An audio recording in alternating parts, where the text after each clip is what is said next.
Good evening, everyone. At this time, we are at 5:30 in the evening. I'm going to go ahead and call to order this special session of the Historic Preservation Agency, City of Lake City, the 17th of October, 2023. Will all please rise for the invocation and remain standing for the Pledge of Allegiance. Father God, we come before you tonight, thanking and praising you for this another day. Thank you for being able to come together to run meetings and discuss what's going on in our community. We pray, God, that you would have your way. We thank you that everything be done decent and in order. In Jesus' name we pray. Amen. Amen. I pledge allegiance to the flag of the United States of America and to the republic for which it stands, one nation, under God, indivisible, with liberty and justice for all. You may be seated.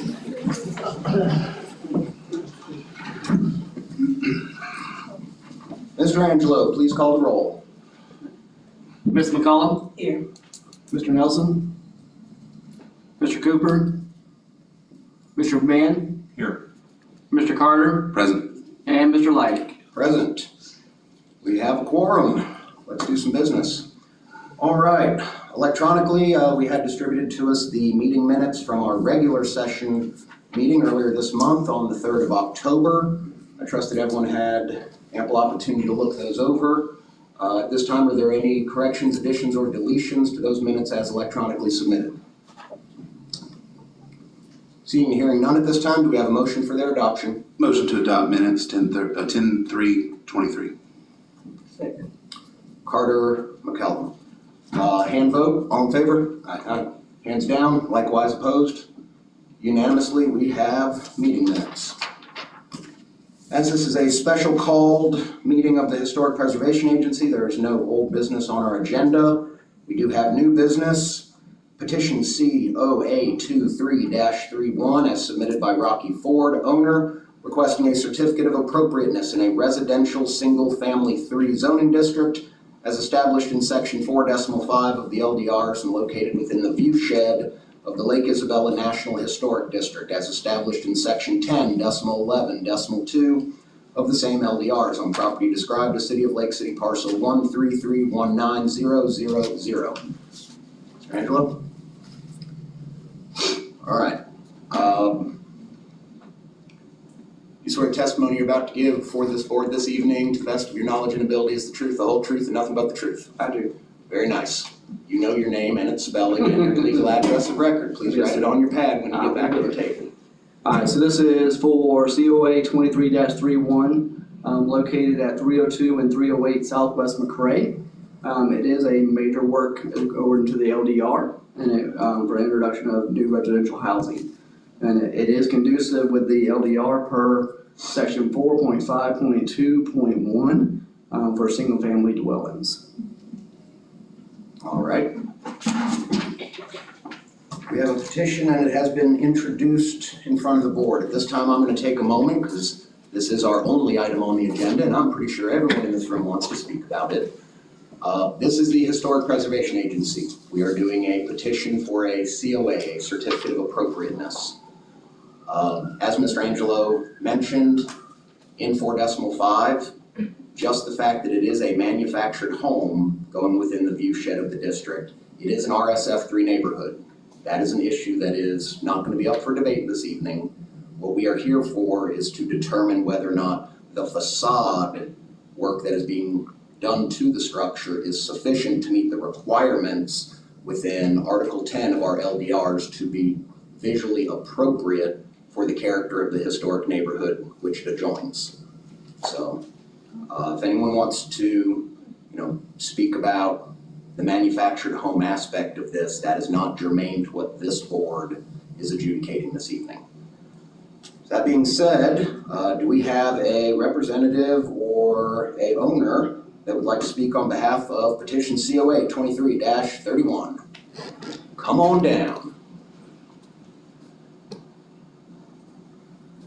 You swear the testimony you're about to give the board this evening to the best of your knowledge and ability is the truth, the whole truth, and nothing but the truth? I do. Very nice. Name with spelling and legal address of record for Mr. Angelo. Rocky Ford, ROCKYFORD. I've submitted some drawings. I think each one of y'all have a copy of it.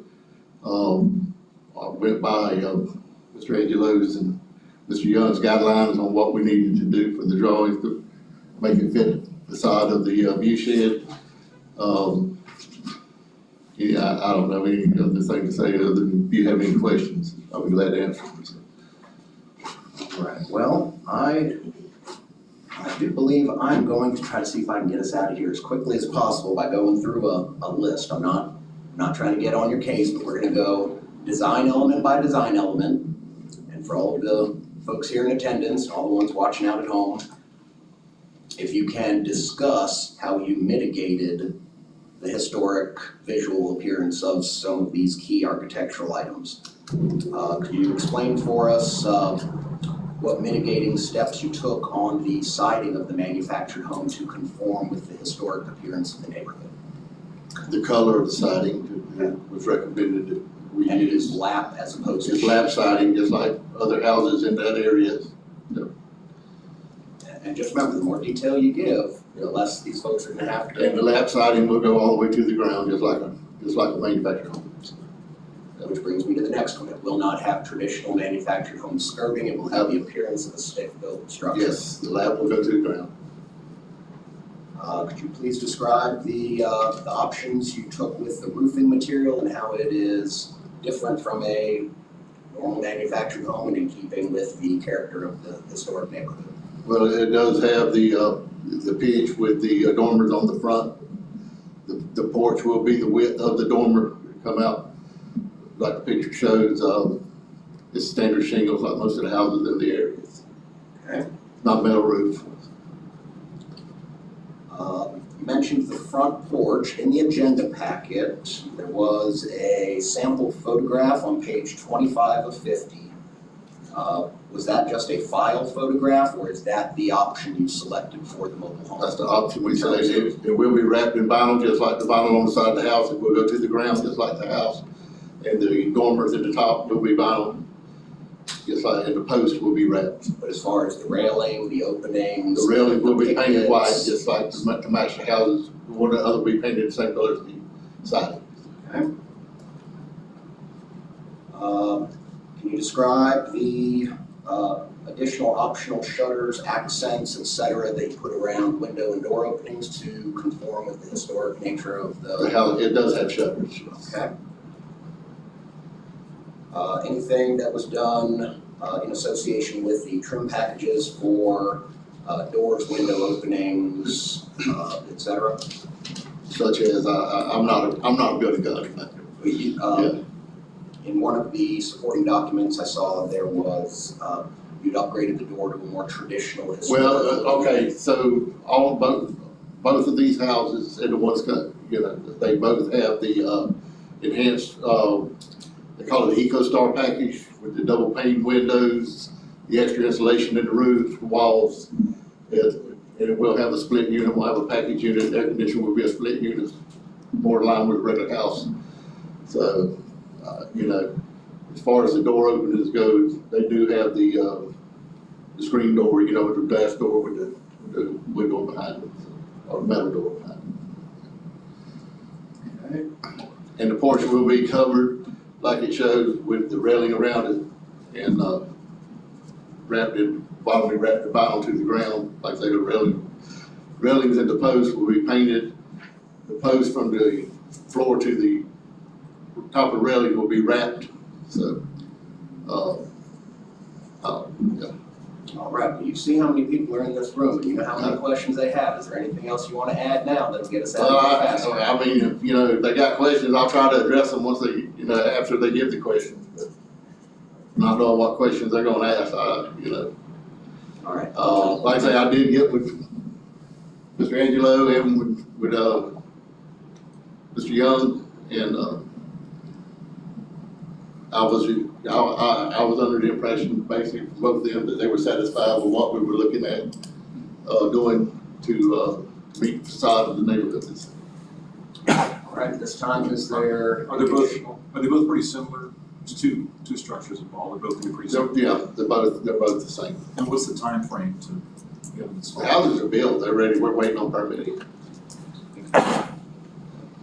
Anything else from the board for the proponent? I'm sure we'll see you again. Have a seat. I remind you, you're still under oath. Yes, sir. All right, we got a lot of folks here. Those of you that have come to one of these, you know that I do not like using this clock on the wall. I find it makes us all adversarial, and there's no reason why we can't be respectful and responsible of everyone's time. What I'm gonna do is I'll start front row, center, and as I point to you, you can either come up to the podium or just shake your head no if you're just here, viewing in attendance. It'll be the same procedure as what we did for Mr. Ford. You'll get sworn in, you'll give your information to Mr. Angelo, and then in an effort to try to get us out of here on time, and for me not to have to turn on that troublesome clock, if someone's already brought up your point, you can indicate you also have that reservation, but you don't have to fully explain a point that's already been covered. As necessary and as required, I may halt you guys coming up to speak to allow Mr. Ford to come up and answer a specific or pointed question that may be germane to the public comment. Everyone understand the rules of the road? I have one. Can the 10 people pull up the agenda packet and show what Lockie submitted to the agent to the board? Are we set up to do that? We can be. Would you like us to? Yeah, can you work on that while I get the first few public comments? Chris, as you're setting up, the people in the audience who do not know this, I would like to have some of these out there. I don't have an objection with that, Mr. Angelo. Any heartburn on your end? I'm fine. All right. All right, so beginning, front row on the center. Would you like to speak? All right, moving over one. Swear the testimony you're about to give this evening in front of this board, to the best of your knowledge and ability, is the truth, the whole truth, and nothing but the truth. Yes. Very nice. Your name with spelling and address of record for Mr. Angelo. My name is Brenda Douglas. It's BRENDA, DOUGLASS. And my address is 310 Southeast Monroe. May I approach and hand the board copies? Is this what's currently going around? Yes. Please hand them to Mr. Angelo. Mr. Angelo will hand them to us. Let's keep a barrier in between the board if we can.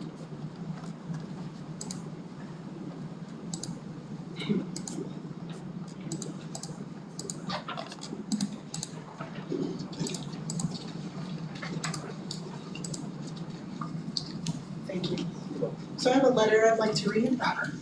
Very nice. Regardless of the recent joke, we do not carry pitchforks and Come on, I flames or like torches. that joke. I Waiting know. on the torches and pitchforks. I know you do. We do, however, expect our growth management and boards and agencies to be aimed at protecting and enhancing property values and helping implement community goals and the objectives of the comprehensive plan. Our concern is that judicious and thoughtful decisions cannot be made with only partial and/or misleading information. The information provided with COA 23-31 is both incomplete and misleading. We are aware the terms mobile home and trailer are now passé, and the name manufactured home is used. We're also aware that all manufactured homes must now meet HUD building standards adjusted for Florida hurricane zones. We're not opposed to the development of this unimproved property in an appropriate manner. In fact, it could be an improvement to the vermin and insect infested parcels with weeds as high as an elephant's eye that we've had to live with for the past many years. The applicant of this COA is the owner of 2 parcels which are in the shape of a boot and are bisected by an unimproved property owned by the city and known as Dade Street. Dade Street separates the toe of the boot from the boot shaft. While the toe is the subject of this COA, it fronts only on McCray. The shaft runs the full block with frontage on both McCray and Church Avenue. This is a major project, and no plot plan has been provided showing how applicant has separated the parcel into 2 lots with orientation, boundaries, dimensions, or other information. No plot plan showing lot boundaries, orientation, etc. has been provided. From the 911 address form, which is for use by emergency services, no necessary information such as location of structure, including the porch on the lot, driveways, orientation, setbacks, and other information necessary for planning and zoning approval is available. It does appear that some portion of the city's unimproved Dade Street may be involved. For final determination, this information should be absolutely necessary. These documents are as required by Florida Building Code and City of Lake City Land Development Regulations. The photos submitted are not at all substantially adequate for any final determination of approval.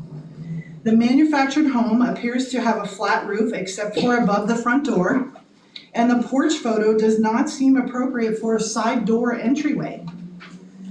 These photos do seem to indicate the applicant is planning a cookie cutter development with all units being identical except perhaps for color. In conclusion, we request and recommend that the Historic Preservation Agency defer any action or determination on the above referenced COA until more complete and accurate documentation is provided by applicant. Inasmuch as applicant has owned this parcel for a number of years, and since he is contemplating manufactured homes, time should not be of the essence, and any delays should be of no financial hardship for applicant. There are also, as you can see, photographs attached along with many signatures from residents of the neighborhood. The photos represent both what is proposed by the applicant and what the neighborhood residents feel would be a more appropriate representation of the manufactured homes within the viewshed of the historic district. And Mr. Angela, can we make sure that a copy of this submittal makes it into the minutes packet for this special session? This is the record copy for the official records of the city. All right. We will address these. Do you have anything else you wish to add? Not at this time. All right, thank you very much. Thank you. All right, continuing to my left, your right. Okay, coming to the end of the row, coming back a row. Madam, sir, I was in the next one. I was in the next one. Celeste, you wanna come up? No, I'm just here for the shit show. I typically don't get a chance to see white people go against white people, so I'm just here for that thing. Oh, come on. I just don't, I just typically don't see it. Mainly black people do this stuff. Ms. Mavis? My name is Mavis Georgalis, MAVISGEORGALIS. You used to chair this board. Come on, hold on. I do.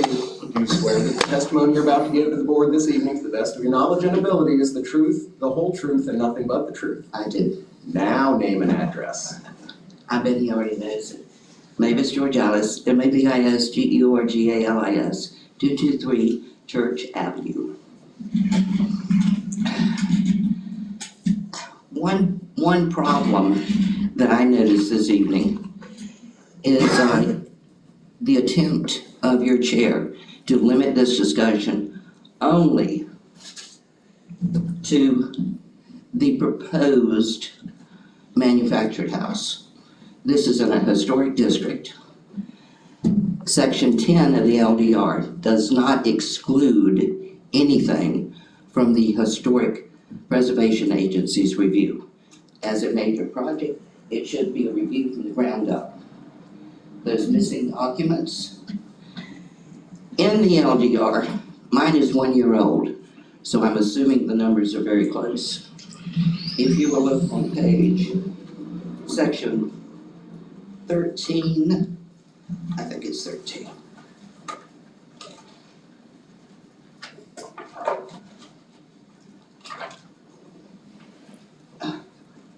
I messed up.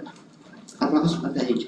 Anyway, without wasting time, it lists specifically all of the things needed for a plot plan, all the things needed for a parcel plan, how to subdivide. If you look on your map there that shows the entire block, it shows that this parcel is odd shaped, the one under question this evening. If you look at the two little drawings done for 9/11 for emergency services, it looks outlined in squares. There is no definition. If he is dividing it into two lots, he has to file a definition and a legal plan for each lot. You can't just say, if he's leaving it, if he's gonna sell it as one parcel without that division, then he doesn't have to do that. So, we don't know. We're assuming, since he's calling them lot 1 and 2, that somewhere he has the information to divide them. It is not clear in submittal tonight. There are rules and regulations in the LDR about the driveway and about the shape of the driveway. There are rules and regulations in the LDR, and I will give them to you later, about the amount of surface area that is available for rain to fall on. There is no calculations done at all. This little drawing only shows the one home. It does not show the size of it with the attached porch. It does not show if there's gonna be walkways, if there are gonna be driveways, how wide. There's no calculation for the permeability that is left over. There's a multitude of missing information, and we say you cannot limit the determination of a COA only to the structure, unless the structure is the only thing involved. In this case, it is not. It is a ground-up build on unimproved property. We have pointed out that this owner owns 2 parcels, a small one, which is the subject of this, and right next to it, but not contiguous, is a much larger parcel. These 2 homes, as he has testified, are twins. And in the packet that you were just handed out, if you flip and look at the back of it, that is what he is recommending you put on these. Is this something he now is going to come back with the longer parcel and be grandfathered in and say, this has already been approved.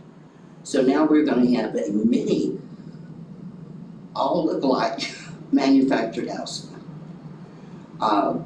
We need some clarification as to what is gonna happen to Dade Street. Based on his little 911 drawing, it appears he's going to use the unimproved Dade Street to access his property. That may be true, it may not be true, we don't know, but it appears that way. For the back lot, that's the only way they can get to it. He is showing the driveways, but no detailed information onto Dade. The north end of the parcel we are not talking about is in the flood zone. If Dade Street is opened up and people are driving up and down it, and that's what he plans to do, and a child is out there playing, and a car hits it, what's the legal liability for the city to have cars approved to drive up and down unimproved property? That needs to be addressed with the city and the city attorney as to the legal liability involved. I was told by, and Mr. Ford mentioned it also.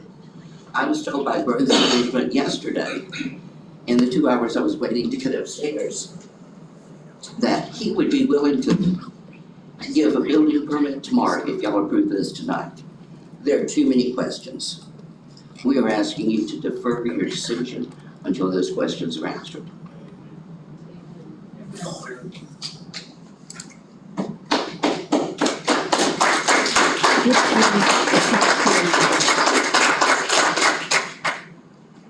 Any more? I was quick. And I can talk I longer. appreciate your brevity. I can talk longer. I can say more. I appreciate your brevity. And depending on what happens, I may ask for that. All Alright, so we got through the front row, we moved over, Sylvester said no, Councilwoman, you want, you want me to cycle back to you at the end, perhaps? Alright, so jumping back to third row, Roxanne spoke. You okay, third row, Barbara?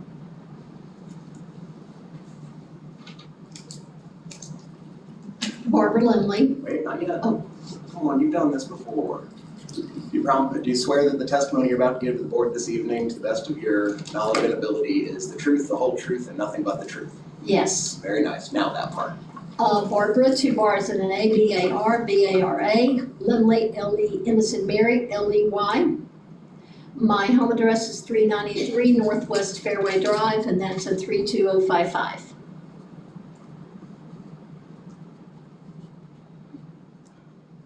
All right. My area of concern, as you can see, this is lot number 1. It shows interest off date, however, its application uses, I think, 302 and 306 McCray. So what is it going to be? And up here, it shows a water meter. Is that an existing water meter? Or is that one to be added? That is a question that Mr. Ford needs to answer. And the concerns that Mavis had is Dade is currently a grass street. You know, the area does get wet. There are children in the neighborhood. And if cars are driving down, is the city going to still mow it? And are there existing water and sewer lines there? I wasn't able to obtain that information from the city. And if you would go back to the first thing, the application, up it a little bit. He actually calls them mobile homes. Okay, scroll back down to like 4, 5, and 6. One more. Okay, stop there. Everybody can see lot 1 and lot 2. And it is one parcel, and as Mavis indicated, and as he stated in the September meeting, he planned on selling them. So I think it would be advantageous, as Mavis had stated, to find out exactly where he's gonna draw it and convert them into 2 parcels so the property appraiser's office will be aware of it. And I have no problem with manufactured homes, but it is within the view shed of the historic district. And as Mavis, I'll just reiterate, you know, he could want to do the same thing across the street on property he owns. And I just don't think it meets the criteria for the neighborhood. And there is a difference between, if it was a modular home, I would feel differently. But this, you know, is classified as a manufactured home. There's a difference between a manufactured home and a modular home. And I have seen many manufactured homes with the vinyl siding, and after a short period of time, if they end up being rented, which he can possibly do, if he doesn't have a good tenant, that skirting at the bottom is gonna look absolutely horrible. And he says Dade, but why did he use the address of McCray? That needs to be defined. I checked with GIS at the county, and they don't have anything in their system showing that these have been given any kind of addresses. So I think we're putting the cart before the, before, you know, you need more information before you guys make a decision on what could, you know, determine the whole character of the neighborhood, which all these people here like their historic neighborhood. And I hope you will take that into consideration when you make your selection. We have no ability to get rid of you or keep you, but I wouldn't want that on my resume that I allowed manufactured homes to disintegrate in the historic neighborhood. Thank you. All right, so third row, moving from the center. No comment, ma'am? Come on down.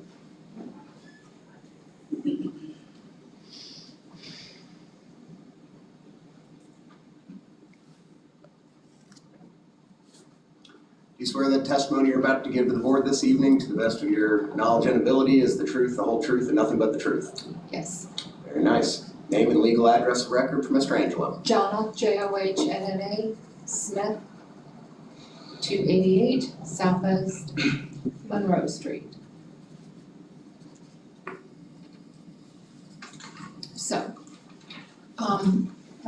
we're good, okay.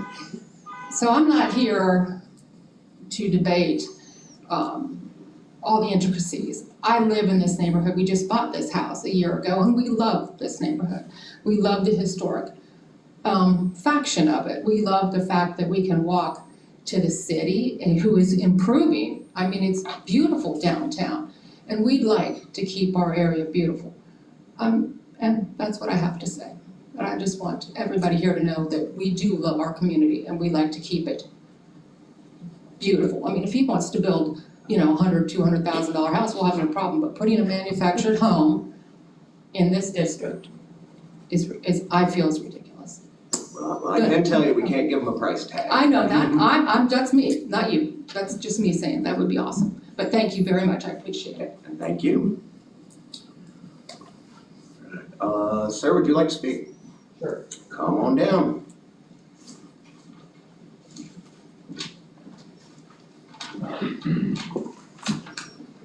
You swear testimony you're about to give this evening to this board, to the best of your knowledge and ability, is the truth, the whole truth, and nothing but the truth? I do. Very nice. Name and legal address of record for Mr. Angelo. James Smith. James Smith. 363 Southeast St. John's Street.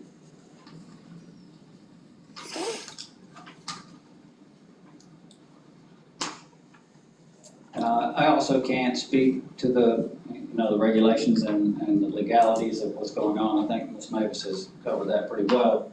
I just want to express my disdain for putting manufactured homes in the historic district.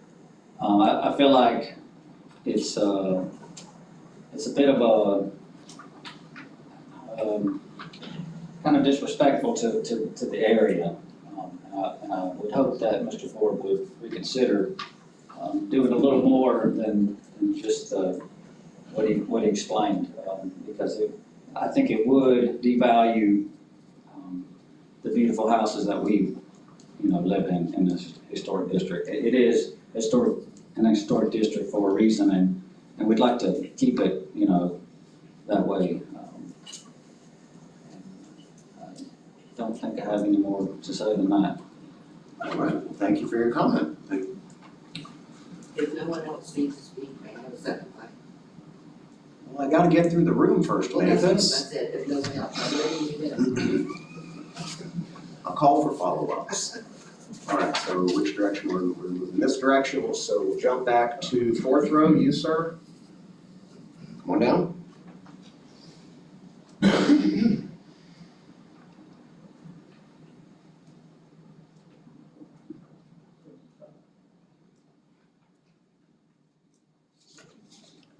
I swear that the testimony you're going to give this evening to this board, to the best of your knowledge and ability, is the truth, the whole truth, and nothing but the truth. I do. Very nice. Name and legal address of record for Mr. Angelo. Chase Layton, CHASE, LAYTON, 307 Southeast McCray Avenue. So I'll keep it pretty short as to what I have to say, in addition to everything that I'm extremely impressed is put together. This packet here is wonderful. If this is what is proposed, I think this would be disrespectful to the neighborhood. To his point, I understand that this is RSF3, that manufactured home is allotted under certain circumstances. But personally, I would like to be deceived. I've seen manufactured homes, modular homes. You cannot tell. There's a wonderful picture behind this that expresses that, shows that. And so My entire position is that if it's going to happen, let's do a better job than this, because this will bring down everyone's home value. Thank you.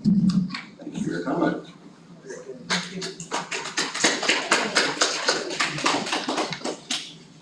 So sitting next to him, ma'am, would you like to come down? I would like to see more on that screen over there, but I don't have any comments, other than I'd like to see more what that presentation is. Okay, we'll probably end up scrolling through some more of that when we allow Mr. Ford to come up and answer some of the questions that have been raised. Sir? And who do we have next to you? A couple empty seats. Come on down. Do you swear the testimony you're about to give this evening to this board, to the best of your knowledge and ability, is the truth, the whole truth, and nothing but the truth? I do. Very nice. Name and legal address of record for Mr. Angelo. Patricia Trimble, Patricia, Trimble, Trimble, 325 Southeast Church Ave.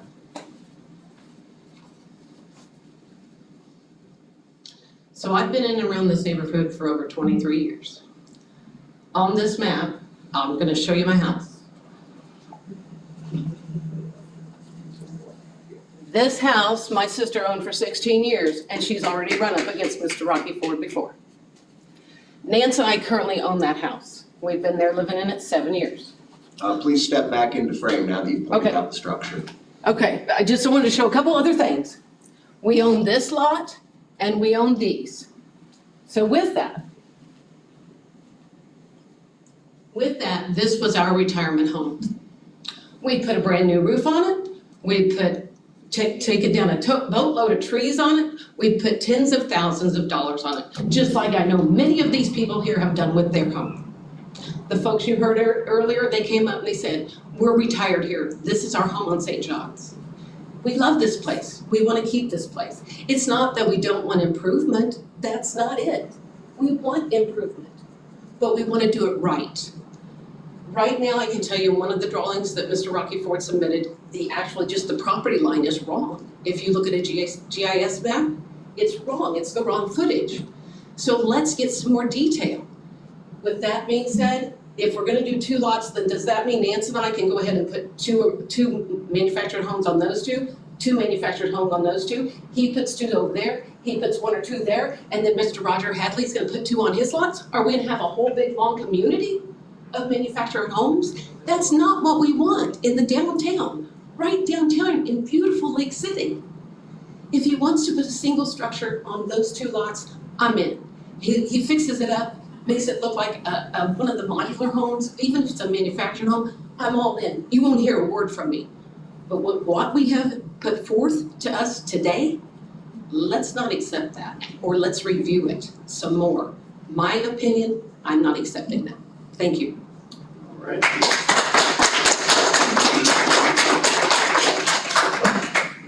Go this direction, we'll jump the row. Excuse me. Do you swear the testimony you're about to provide tonight to this board, to the best of your knowledge and ability, is the truth, the whole truth, and nothing but the truth? I do. Very nice. Name with spelling and legal address of record for Mr. Angelo. Brandon Beal, Brandon, Beil, 144 Southeast Apache Way. I do have a house on McCray Avenue, which is why I'm here tonight. You all are the Historic Preservation Board, and I think the reason that you see so many people here tonight is because you don't see many manufactured homes in this area, and that's because historically they would not survive to this day. So, the whole part of, you said it's not about manufactured homes. I think it is, only because what's that home gonna look like in 15, 20, 30 years? These homes have been here since the 40s, 50s, and before, and a manufactured home's just not going to blend in now or in the future. That's it.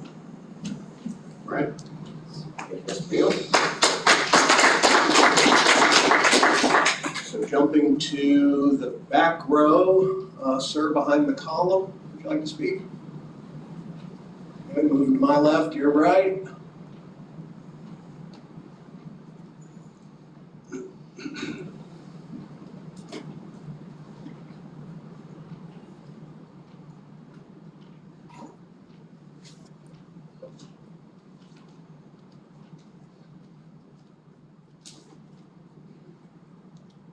you swear the testimony you're going to give this evening to this board, to the best of your knowledge and ability, is the truth, the whole truth, and nothing but the truth?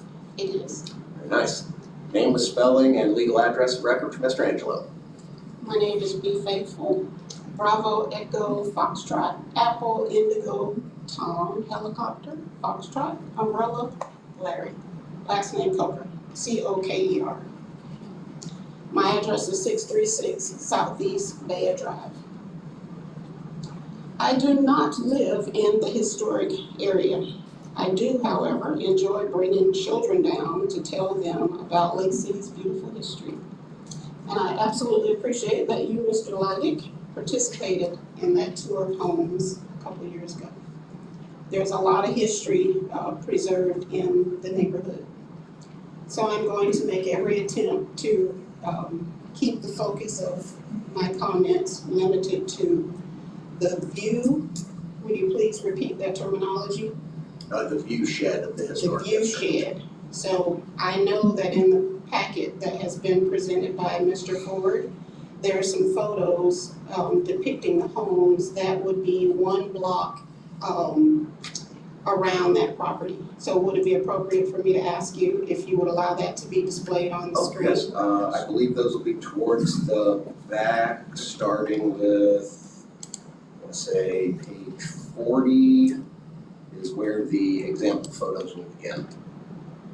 So I recall that in my tour of that neighborhood, the historic area, Lake Isabella, from Lake Isabella all down Camp Street, all over down Church, around St. John's, McCray. There's quite a few historic Victorian style homes.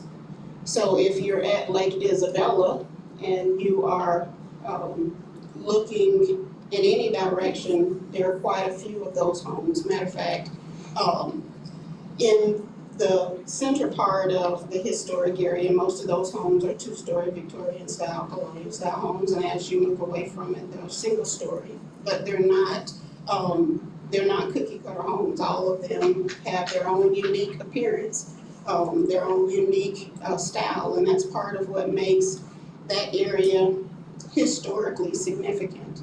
I echo the sentiment of all of the speakers before me, and Mr. Bill makes an excellent point, which is you're not going to find any mobile homes in a historic area because they would not have sustained. My mother lives in an absolutely beautiful double-wide mobile home in an area with other absolutely beautiful double-wide mobile homes. And they look appealing. She takes very good care of it. It looks like a brand new home. That's the care she extends to it. She does not anticipate that that's going to be there in 50 years, and that wasn't her intention. So in order for it to continue to look appealing, she has to continue to replace things, including after so many years, she's had to replace the double-wide mobile home twice. I live in the Sunshine subdivision, and I was one of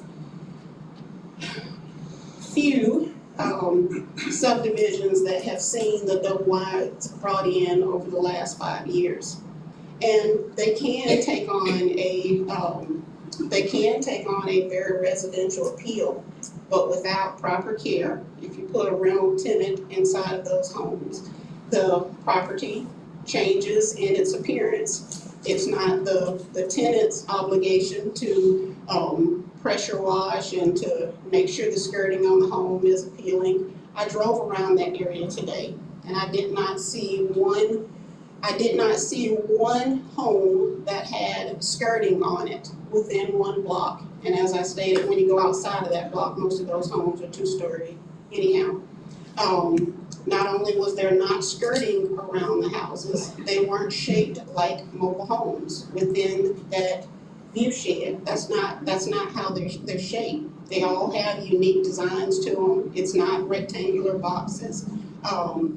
And it does take away from not only the home value of the other homes in that area, but it takes away from the significance of that neighborhood. Historically, you anticipate as you tour those homes, you're gonna keep seeing them. You're gonna keep seeing the same home. They may change the color, but even that's within guidelines. They can make modifications, but that home has a history. And that's not what comes with mobile homes. I am all for prosperity. I applaud Mr. Ford for having the fortitude to want to improve that area. I believe, consistent with what these homeowners are expressing to you, that's not appropriate for what is in the, would you please tell me that word again? The view shed. The view shed of what's there. You're just not gonna look out of the view shed of that historical area and see any home that looks like a mobile home. I do encourage you all to, if not,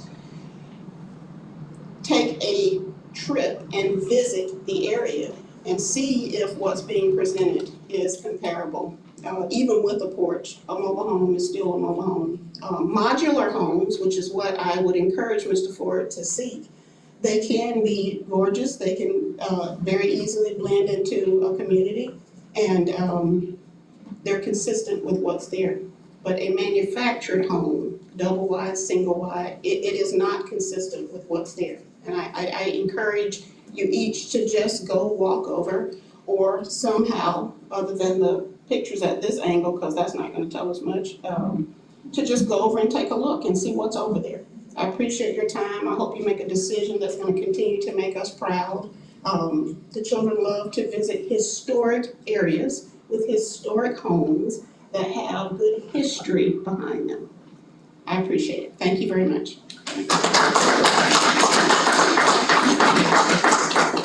So we're in the last row before the wall. Anyone down towards the end want to come up and speak? Oh, I'll get to the chairs against the wall in a moment. No one left in that row. So starting in the corner. Okay, ma'am? Sir? Okay.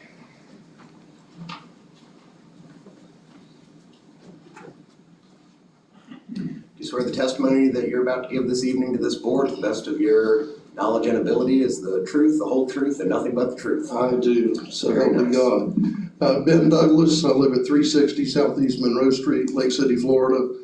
Lived at that same address since 1986. Just a couple of things.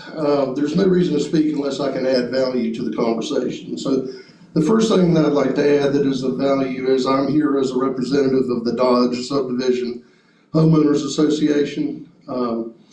We have submitted a letter of intent to form this association.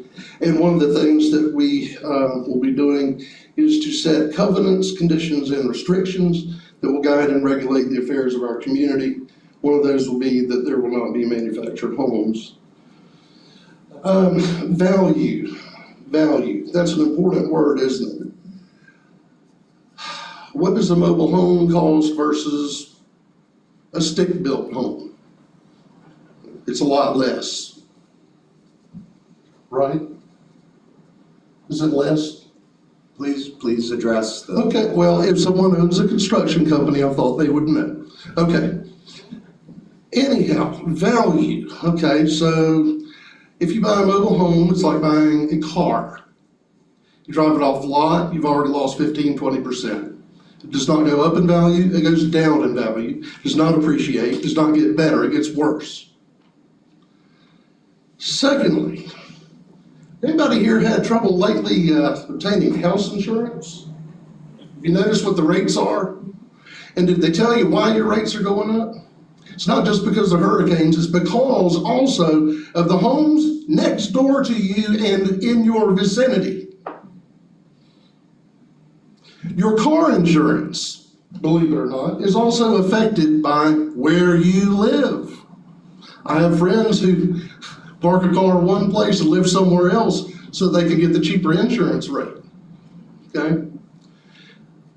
As I understand it, Mr. Ford does not intend to place these homes and then he and his family live there.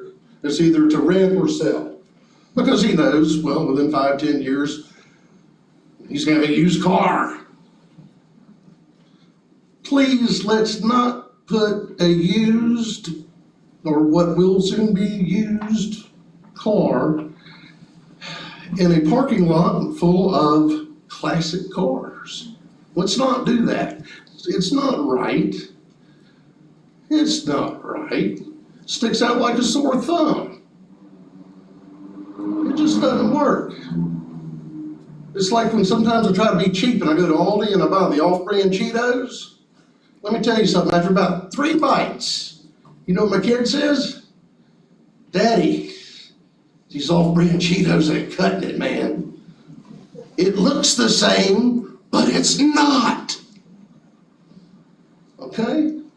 I can set 2 bottles of liquor up here. One has liquor in it, one has water in it.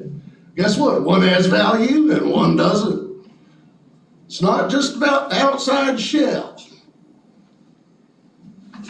Thank you.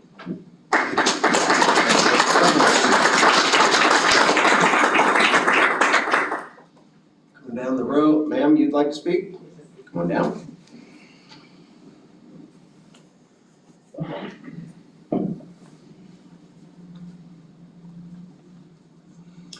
You swear that the testimony you're about to give this evening to this board, to the best of your skill and ability, is the truth, the whole truth, and nothing but the truth? It is. Very nice. Name with spelling and legal address of record for Mr. Angelo. Ann, A-N-N, Douglas, with 2 S's, Skinner, S-K-I-N-N-E-R,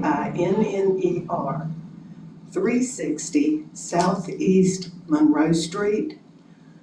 I am on the corner of Church and Monroe.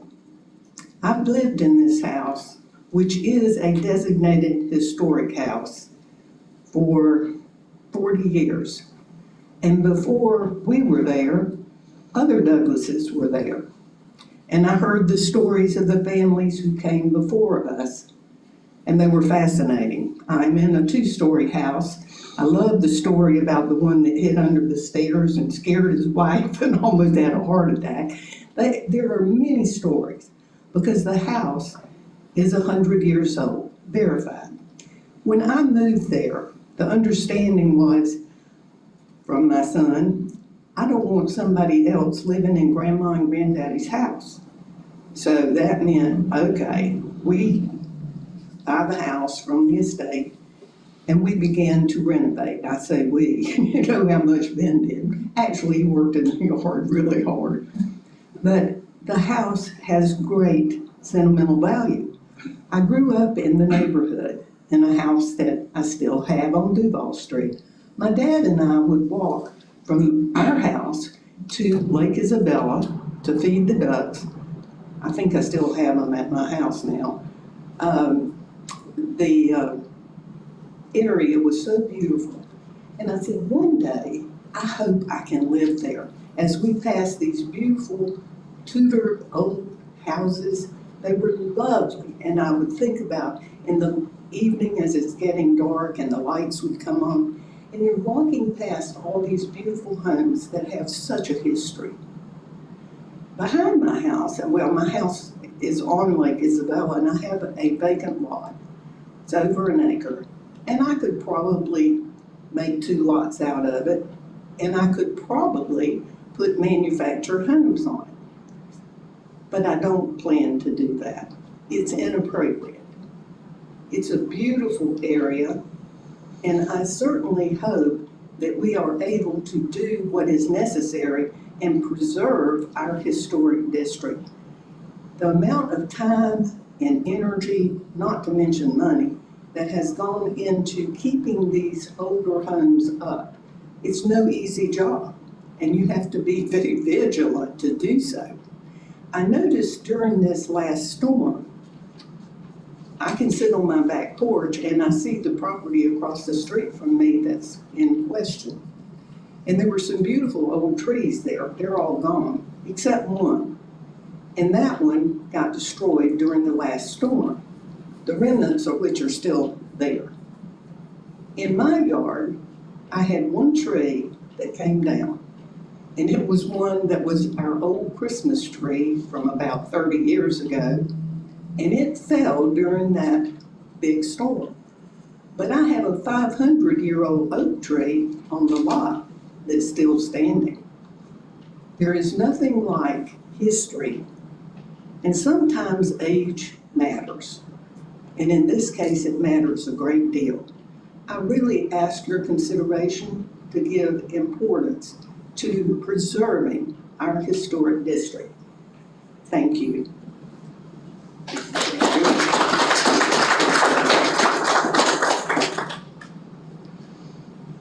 All right, ma'am, with your hand up, come on down.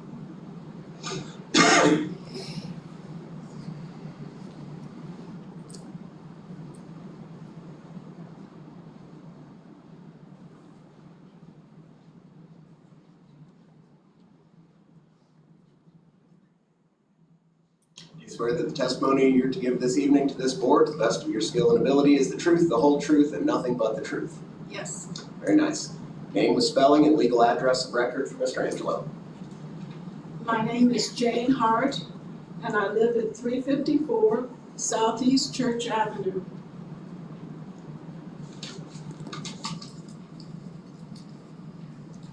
All right. I've lived in Lake City for 24 years, and we bought an older home, and we spent a lot of money to fix it up. It's 100 years old. And I don't want the value of my home to go down.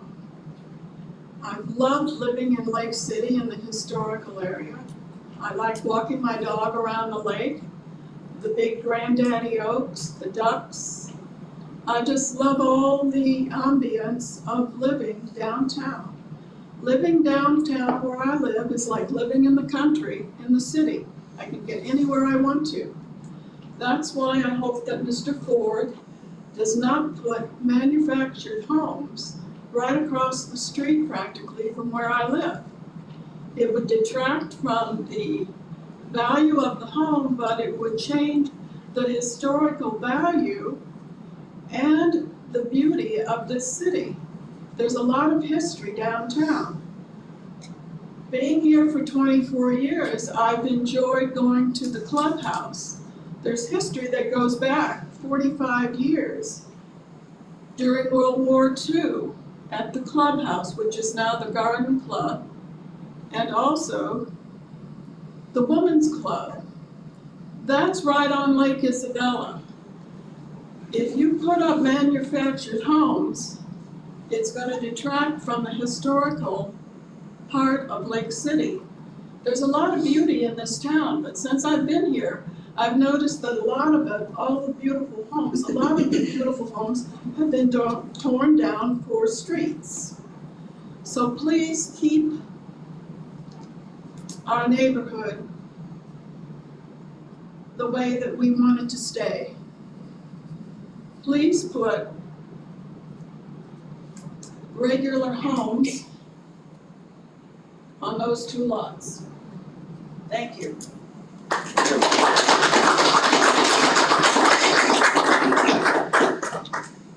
All right, so moving to my right, y'all's left. You, sir, under the clock.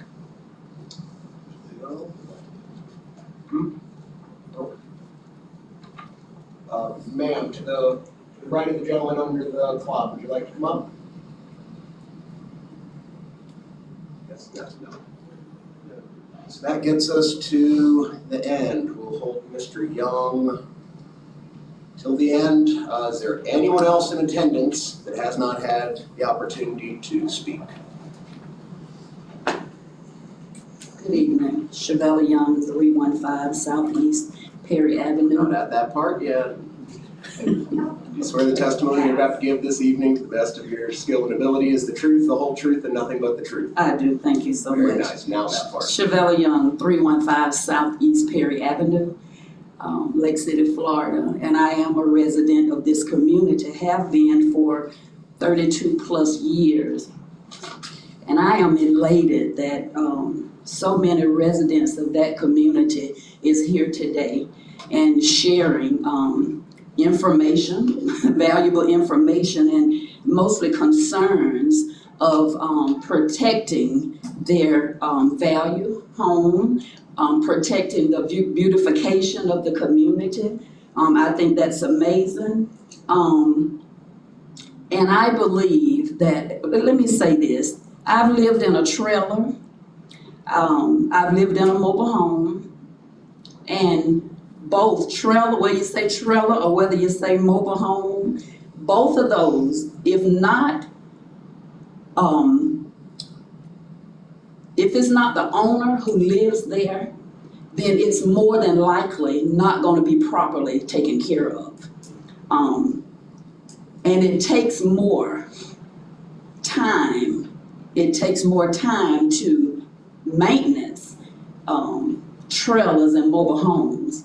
And what I'm saying is, if the owner who's here today, if he is not the resident of these two, they're calling it modular homes or manufactured homes, if he's not the one who's going to reside there, they're going to go down quite quickly, because tenants are not going to take care most of the place where they live. They're not going to treat it like it's their own.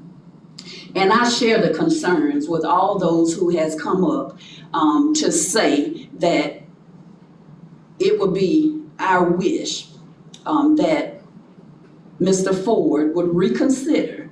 Now, one of my concerns is, and this is me, one of my concerns is these questions should have been asked. These concerns, I think the owner should have gone to the residents, these people who live in this community, before coming here today, before even going to get these permits. I think people's concerns should have been inquired. How would you feel about mobile home? And I have to speak, I know he doesn't mind, Mr. Jones. You know, I watch him, really I can say daily, who's always in his yard beautifying his place, beautifying his home. He puts so much time in. It's amazing. Hot Christmas time and just keeping his place clean. He's the closest to what we're about to have is manufactured homes, if you all give permission for him to do this. And my heart goes out to him, taking down the value of his home, taking away the beautification of this place that he's put so much time, so much effort, and so much money into. And I think the concerns that are brought here today really need to be taken seriously, taken into consideration. And I just hope that you all, if Mr. Ford does not reconsider, I hope you all take all of these concerns very seriously, very seriously. Home value. Somebody said insurance. This is very important. And many of us have been here a long time. And I don't know that I've seen this come up, and I've been there 30 plus years. I remember a mobile home being there a long time ago. And once that, I think it burned down. And once it burned down, I'm not saying people were glad, but it did share a different value. I'm just being truthful, I'm just being real.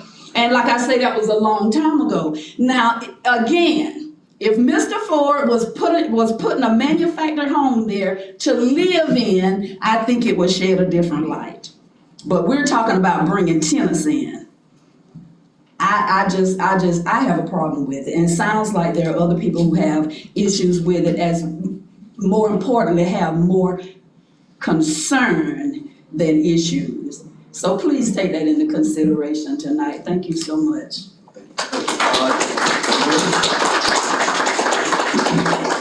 Ma'am. Ms. Bell? Yes. For the record, you represent that historic district?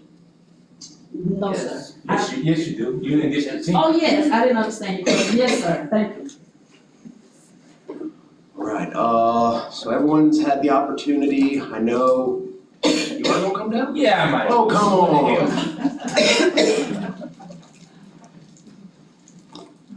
Swear the testimony you're about to give to the board this evening, to the best of your knowledge and skill, is the truth, the whole truth, and nothing but the truth. Yes, sir. Very nice. Name with spelling and legal address of record for Mr. Angelo. Sylvester Warren III, Sylvester, Warren, Warren, third. 3 eyes, line across the top, line across the bottom. As I sit here, I'm trying to figure out what country I'm in. Am I in China? Am I in America? Because if I was in China, I could understand some of the communistic views of telling people what they should and ought to do with what they own. But if I live in America, then I understand that I live in a capitalist society. And in a capitalist society, things are gonna develop and things are gonna change and nothing's gonna stay the same. If you look at the president, he's not staying the same. You look at Mitch McConnell, he's not staying the same. So nothing stays the same forever. And we talk about these areas as if they're a part of the main strip or the main drag of the historical district. And then we can go a step further and say, is there really such thing as a historical district? And we can bring the lawyers in, and I would say that we don't have a historical district. All right, so that's one issue. But my biggest problem is, out of everybody that came up here, that had something to say, I'm a developer, by the way, too. And by no means I'm a for Rocky or against Rocky. I can care less. And Rocky know that me and him don't set horses on a lot of stuff. As a county commissioner and some of the big crap that we done been through. And as far as Ms. Young about mobile homes, there's mobile homes throughout her whole district. She don't say nothing about the mobile homes that we put over in the hood. So, but I will say this, is that nobody came up and said this. There's a book I like to read. Any of you guys like to read? There's a book by Stephen Covey. You ever read it? It's called The 7 Most Effective Habits of Successful People. And one of those 7 habits is called a win-win.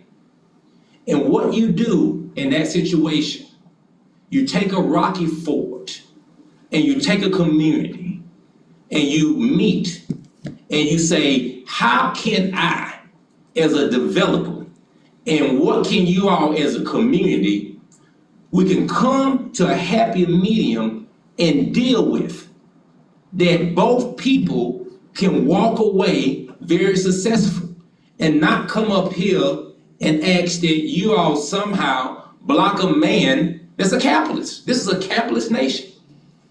Just because they don't want things to change in the viewshed. And the viewshed is the most least important part of a historical district. So I would just say, look, maybe a personal workshop. I'm sure that Mr. Ford is a businessman. He's willing to split the baby. He's willing to make compromises. But the man at one point offered to put an apartment unit complex there, and y'all pissed on him, right? He was gonna put something that it was stick built. They didn't want it, but they got apartments all the way around. You got people like Butch Pache. I mean, he's got a junkyard in his yard on Brown Street. Nothing being said about that. That's in the viewshed. All I'm saying is be fair in what we do and how we do it. The man own land. People don't buy land just to look at it, other than my grandma to run around and mow it. People typically buy land to put something on it and develop it. And I understand that everybody in the community ain't gonna be happy with it. But I would just ask that, can we try to get along? Can we try to come up with a compromise? Can the folks in the community try to say, hey, look, you're a developer, this is where we live, we don't want this, we don't want this. Can we put this in and do it that way? Because all we're doing right now is drawing negative attention to ourselves, to our city, to our community, and everything else by fighting a capitalist country, a guy that wants to put something there for people to live, and a community that don't want it there because it ain't 100 years old. I think there should be a happy medium that can be met. And I think that everybody here are fine, good people. They are very smart, very educated, and I think they can work together to make this happen if they so choose to. Thank you. Thank you. All right, hold on, we gotta go back over here. Ms. Mavis, can you be fast? Very fast.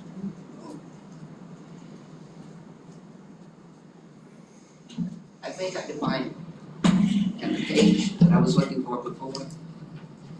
It is 464, 465.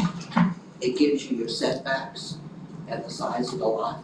Can you please give us section and decimal reference? If you will go to section 4, page 64. 4.64. 4-64. And my LDR is dated 2022. Okay, and for single family homes, it gives you the minimum yard requirements, it gives you all the minimum requirements there. Those are the type of things that are not shown, will have to be shown in order to do a major construction project from the ground up, which is what this is. That's the paperwork we're asking for, that's the documentation we're asking for. In addition, for those of you who have used, this is a little off topic, the LDR, it's very dry reading, very dry. It also does not meet the needs of the city. At least the section for historic preservation, maybe your group, maybe you want to put together a citizens group to work with you. You're going to need approval from the commission. This book needs to be reworked. It leaves so many loopholes and areas for interpretation. If this book had been redone 10 years ago, we wouldn't be here tonight. It would state in very plain terms and not be wishy-washy.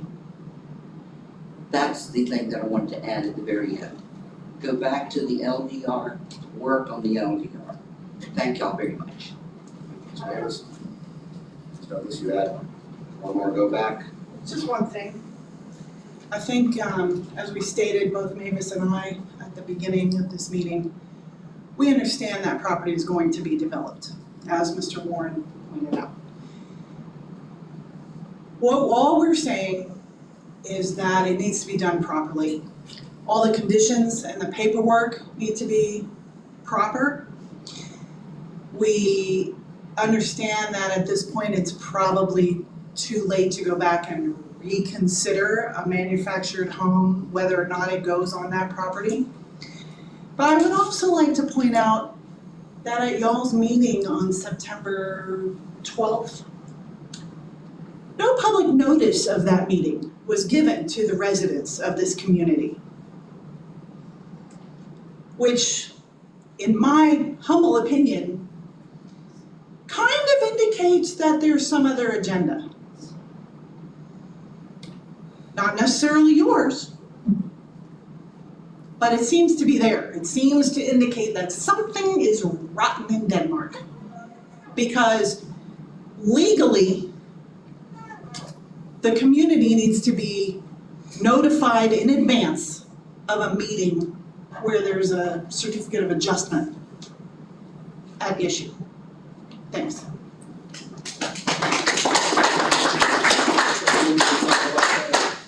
All right, very quickly, I'd like to get Mr. Ford up here to address these issues. I was going to mention this earlier that I withheld, but now that it adds more value. This morning I just thought, well, hey, I live right around the corner, I'm gonna go and check it out. Somebody must have been very, very sure that they were gonna get an okay. Do you know what gave me that indication? I'm gonna show you the picture of why. Because somebody went ahead and did the site prep. Already been done. Waiting for 2 trailers. And I bet you it doesn't meet the setback requirements. Looks a little bit close to me. And Mr. Angelo as well, if you wish. You might have seen it this morning when we met. So,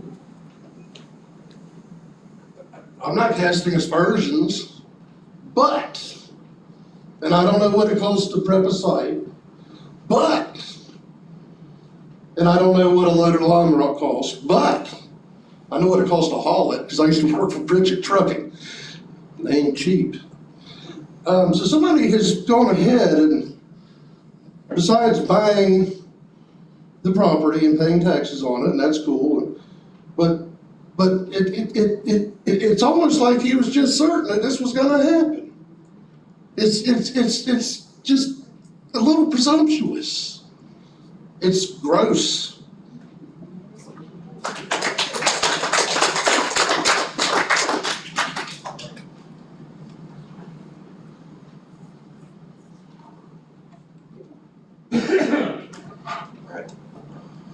On simple go backs, quick.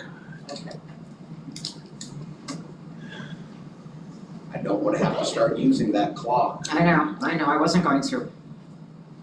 You're still under oath. I was not under oath. Oh, that's right, you didn't come up I with was it. not under oath. All right. You swear the testimony you're about to give tonight to this board, to your scale of knowledge is the truth, the whole truth, and nothing but the truth. I do. Very nice.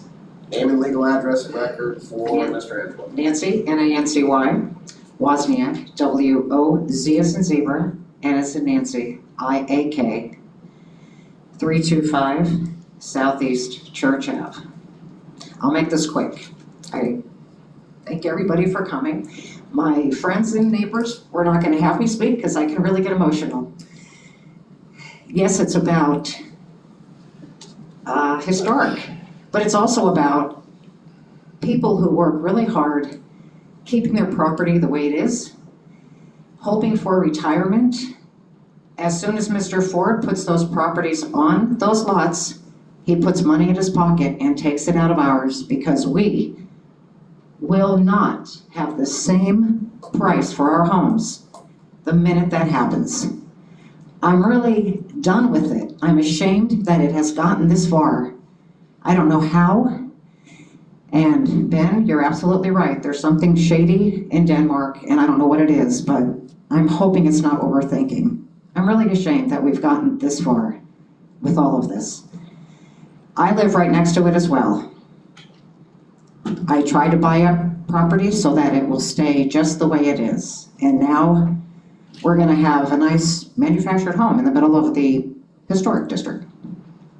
If they continue to put it around us, it's gonna be like, for lack of a better term, trailer park, but I don't wanna go there. If you look at the last page, we will accept that as a manufactured home because it won't take away from our area. Next to the last page, excuse me. So that's all I want to say. I did not get too emotional. Thank you. Please, please, dear God, just, if it were next to you, I think we would really have a different story. Please take us into consideration. Thank you. Mr. Chairman, can I say something on my way out? You have. I'm not gonna skip the thing that she was here first. Barbara Lumley, I bought the house back in August at 406 Southeast Monroe. It was absolutely the worst house in the neighborhood, and I think most of these people said it on a code enforcement Zoom meeting, and I bought the house. It'd been vacant with transients, drug people. The girl who had the house is now in, I call it DeSantis housing at Homestead. And I removed a 20 cubic yard dumpster of stuff inside the house and a 30 cubic yard dumpster outside. And I will be back in front of you when I present my plan to, replace the windows, the front door. And if I had any idea that there was a potential for manufactured homes on that property, I probably would not have bought the house. And there could be a happy thing, but Sylvester indicated capitalists can do what you want, but everybody should know if they bought a house in there, it's a historic district, and that's the way it needs to be. And realtors should be knowledgeable and let a potential buyer know that it's a historic district, and if you do anything, such as a roof, and I know things have happened because, You know, I know things have been done on St. John Street that didn't come in front of you, but you have the opportunity to do something. And I'll just reflect back when Railroad Avenue, those historic 100-year-old bricks were covered with asphalt. That made me sick. And there's nothing we can do about that, but don't let a mistake happen with this. Thank you. All right, Yeah, let's get you up here before you got it. I need to address two things that Ms. Barbara mentioned, my name, if you don't mind, Mr. Chair. First of all, Mr. Chair, I never did say capitalists run and control anything. I just said that we're a capitalist society, which we are. I mean, by definition, it's just what it is. We went from being a mercantile country to being a capitalist country. I mean, that's just what we're turned. It doesn't mean that you control anything. That's just the market that we live in. So that's one thing that I disagree with her saying. The second thing I disagree with her saying is that everybody got wee-weed up when the left-hand side of Rural Street got paved. That's the side that Lake City Industry was on. But nobody made a fuss when the black side of Rural Street got paved over. Same bricks, same Rural Street. Ain't nobody said not a word. You never heard nothing until that left-hand side got paved. Right-hand side been paved for 15, 20 years. Nobody made a fuss. Same historical bricks, same historical district. You get my point, right? Well. Yeah. So let me say this in closing. The only person up here that I got any respect for in that community that should have any say about what happens in that community would be Mr. Mike Jones. Because that property affects him. He's got the most beautiful property in that community. I think that him and the developer may need to sit down and work out something, because it affects nobody more than it affects Mike Jones.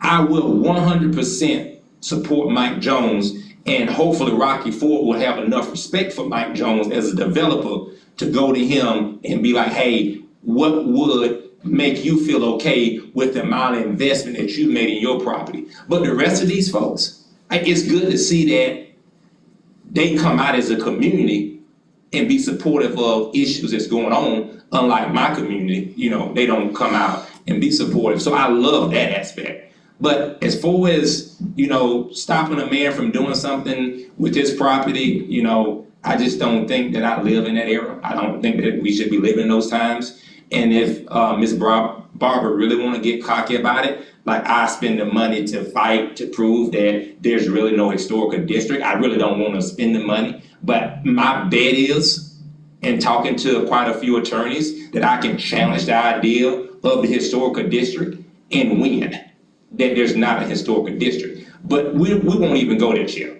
We won't even go there, right? That's why we don't have the old attorney that was here, because he was challenging this board to go back and do things correctly so that we could have a true historical district with all the qualifications met.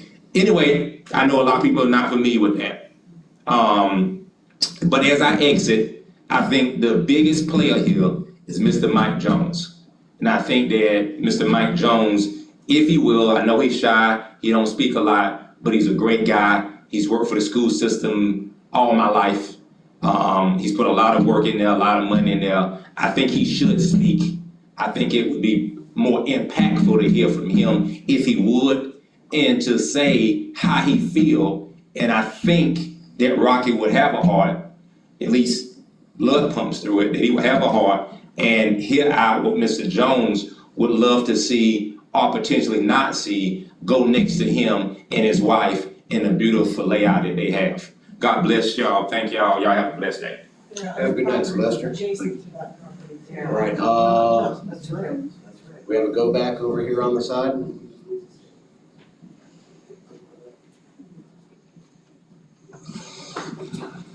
Yeah, I just want to take the opportunity to appreciate the neighbors that I live around, and like to, I know y'all look better.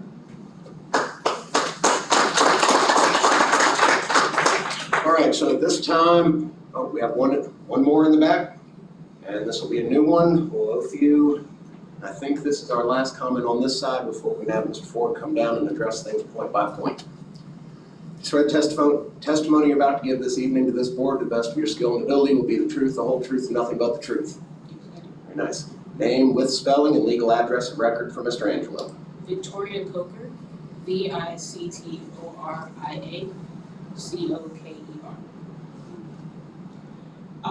I'm 17 years old. I'm a teenager living in Lake City, and there are not a lot of amazing parts about Lake City, sadly.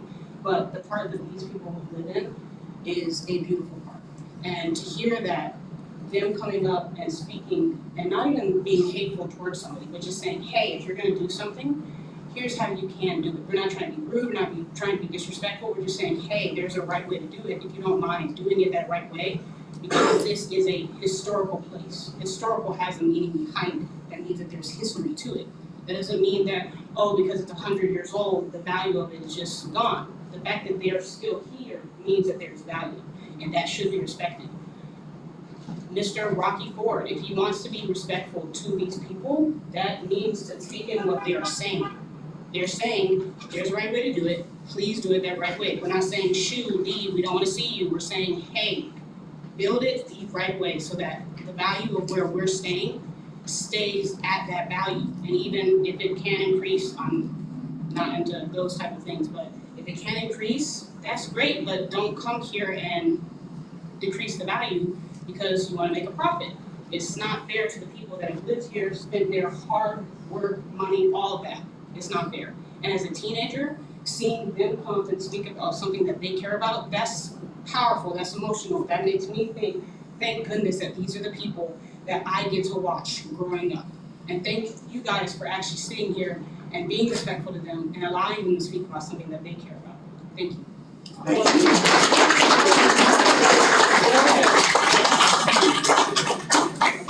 All right, Mr. Ford, I remind you, you are still under oath.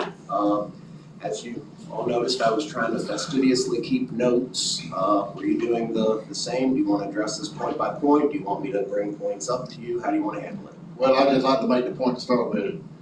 You know, I've owned this property since 2006. We didn't just buy this property. We have been before this council on this board twice with projects that we thought would be great projects for this property. We were shot down just like it was said. So I got with the city, said, what can we do with this property where it works out financially for us? And, you know, I think if everybody's drove this neighborhood, there is some blight to this neighborhood. Now, there's some nice homes there. I'm not saying there's not, but right across the street, 1 block over, there's an old single wide mobile home on a lot right there. So there is mobile homes in this community.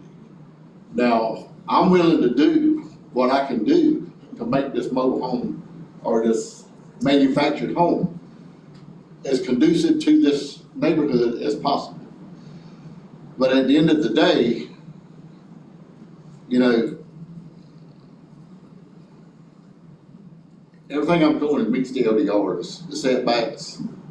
And next thing I'll say is, we're not renting these mobile homes. I told you, they wasn't at the last meeting. These manufactured homes will be sold. They'll be sold. They will have owners. There's a problem in all of Columbia County, not just Lake City, but all of Columbia County, for affordable housing. People need affordable housing. People need housing. There's no rental houses in Columbia County right now. We have VAs, people that come to the VA hospital. This is close to the VA. It would be affordable housing for veterans. And, you know, we're proposing to do a nice setup here with the porch, the look and all. But I'll try to answer any questions you have. First issue, as far as the division of Lot 1 and Lot 2, have you had that legally surveyed and subdivided? Okay, yes, we have. We haven't, okay, let me address that. This is a survey. These are lots in, Great subdivision. Great subdivision. These are planted lots in Great subdivision, every one of them. 1, 2, it's 1 and 2, and it's I think it's 5, 6, 7, and 8 on the other side, something like. But anyway, this is a platted subdivision. Dane Street goes through the middle of this subdivision. It is a county street now, a city street. The city mows this street. They keep this street up now. Yeah, yes, the city mows it. The city mows the He was street. respectful when y'all were talking. The city maintains the street. I think if you'll get with the maintenance department, they do maintain the street. I mow the lots. I used to mow the street and the lots. we can see what he's talking about. And the city started mowing the street. They've been mowing the street for almost a year and a half, 2 years now. They've been mowing that street. They just mowed it the other day. I went and mowed the lots the other day. The city come right behind me and mowed the street out. So the city does mow the street right now. It's Dane Street. Runs through, it's a city right of way street, got a road sign, got a name. Why they put their 911 addresses off McCray, I didn't have anything to do with that. We applied for 911 addresses, that's the addresses we were given. I don't know how they come up with that, that's not what we done. Right, as far as the. Speaking to Dane Street for a moment, that street, is that planned to be paved, or is that going to be It's a a city dirt street. grass thoroughfare? Yeah, that's a city street, whatever the city's trying to do with it, it's a city street. Yep. As far as the water meter goes in the lot 1, we applied for a water tap and sewer tap on that probably 2007, something like that. There's been a sewer tap on it since then. They never installed the water tap. They said they was gonna run a water line down the whole street. The city did at the time. They said once we started construction, which we didn't never start construction at that time, they would run the water line. So there is a sewer tap on lot 1 right now, but there's no water on either one. That water meter is proposed water meter, because that's where they told us it would be outside the street. So, any other, next question on this? Oh, and let me address the dirt. Okay, as y'all know, y'all approved this on the 12th. Y'all approved it on the 12th with anyway, y'all approved it. And, Robert was gonna oversee, make sure it met all the requirements, which I turned all that into him. And Mr. Young said it was fine, they said it was fine, met it. That's when we ordered the house pads, because I was told at that time, the permit should be issued in the next day or 2. That's why we built the house pads. That's the only reason we started. They knew, I talked to them about it, we discussed it. I was leaving town. I said, I'm gonna go ahead and set it up. So if the permits are issued while I'm out of town, they can go ahead and get started. That's why that dirt pad's there. Nothing nefarious went on, nothing. I've been up front with Mr. Angelo and, Mr. Young right from the start, been up with all of them. Now, as far as the advertising goes, like I told y'all at this meeting, I didn't even know I had to be here until 2 days before the meeting. I didn't know this was part of it. So, what else can I do this? I mean, you got any more questions? Well, one thing that I wrote down several times from many of our speakers is a feeling amongst the citizenry that your effort to facade the structure appears to be, in their minds, insufficient to the overall character and the value of the historic district as well as its view shed. Would you like to address that issue? Are there things kind of like Mr. Warren suggested? Is there a meeting of the minds that can come together whereby you can turn what we can clearly see is Maybe for any relationship? future property out here, but these 2 lots are already, they're already, the homes are bought, these 2 lots are going forward as long as everything meets y'all's requirements. Right, you've covered most of what they brought up as far as it relates to concrete issues. A lot of this, I believe, we'll be dealing with. And like I said a while ago, we've owned this property for a long time. We bought 2 plans, 2 massive duplex plans before this. I don't think y'all were on the board at the time, but Mr. Leidick was on there. He's familiar with what we brought up here. And, We even appealed it to the town council, to the Lake City Council, and the council voted it down.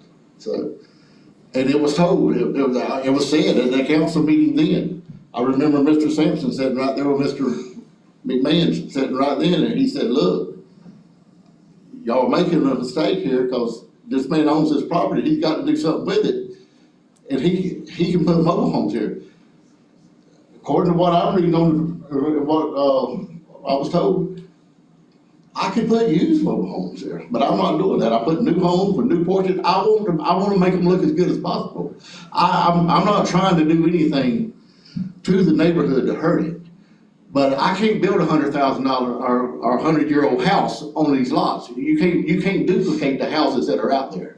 The only house that has been built out there in the last 20 years since I've owned property is the house next to the lot across Dave Street there, which is, I think it's Mr. Young, the one they're talking about. I'm not for sure. But that was built as a farmer's home house. Now, it's a nice house. I mean, but it's still a farmer's home house, you know, built for lower income housing, affordable housing. So, you know, you can't build $300,000-$400,000 houses in this neighborhood and expect to come out financially. It's just not possible. All right, is there anything else you'd like to add before we call for a close of public comment? If you got any more questions, I'll be glad to answer. What is the address of lot 2? Is that gonna be?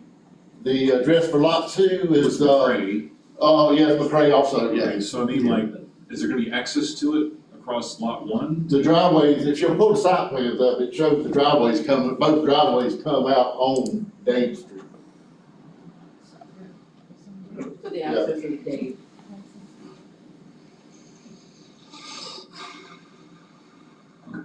The address for both is McCray, that's. Yeah, and it was brought up the question, why was they addressed off McCray? I don't have an answer for that, I didn't do the 911 address. The site plans were drawn, just like you see them here now. And that's the addresses that were given to the two lots.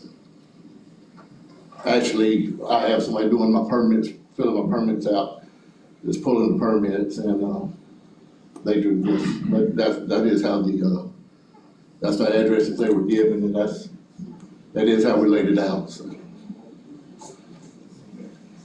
All right, any other questions from the board for the proponent?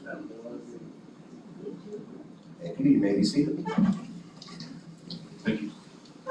I have one last statement. I checked with Link at GIS with the county to see if there'd been any addresses put in, and he said there had been nothing put in to give these addresses for Dave Street. There was McCray, but there's been nothing submitted to the county for a GIS for either lot 1 or lot 2 facing Dave Street. Thank you.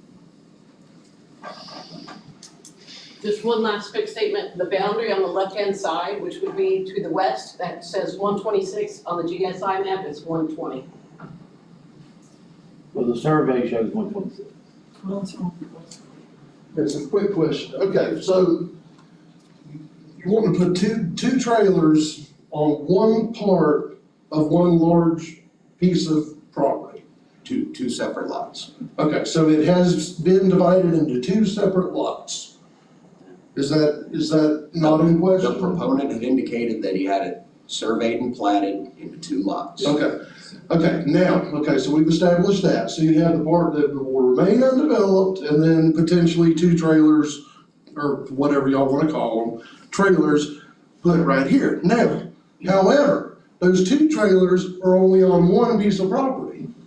If you go to sell one trailer, then you then have to divide it into 2 lots. No, what the proponent indicated, if you scrolled, I believe, page 5 in the package.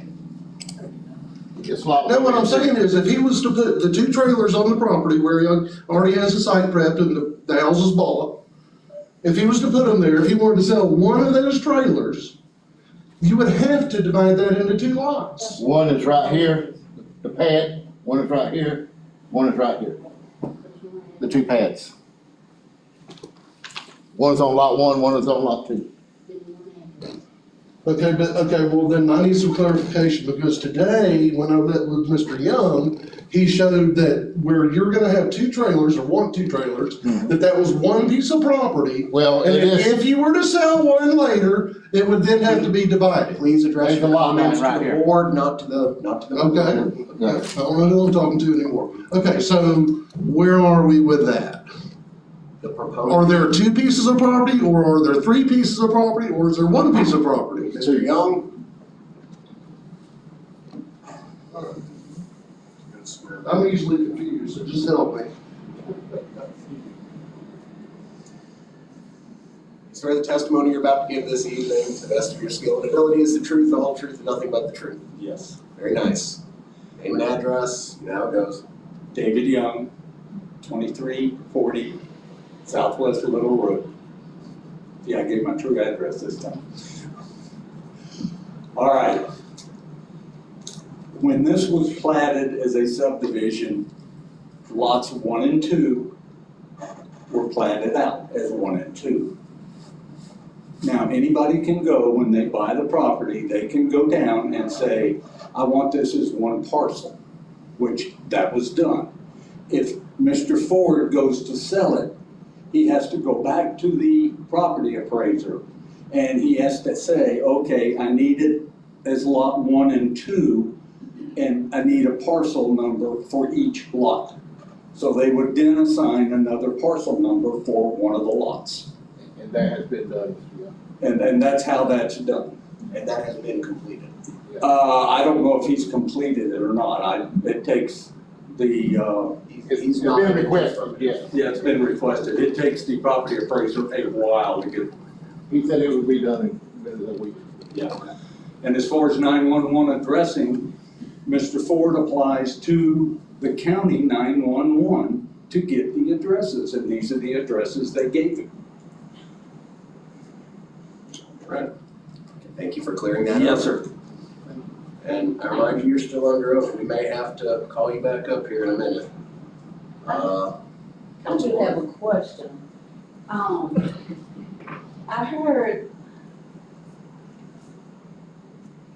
heard Mr. Ford say these are already purchased. Why would you purchase homes and you haven't gotten approval? It kind of sounds like the Lime Rock already there. Why are they purchased and you don't have permission? Has permission been granted that we don't know of? I can address it. I requested the zoning and LDRs for the property.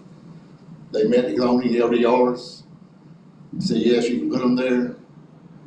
Or you just have to get the permit. We applied for the permit. That's when this issue come up.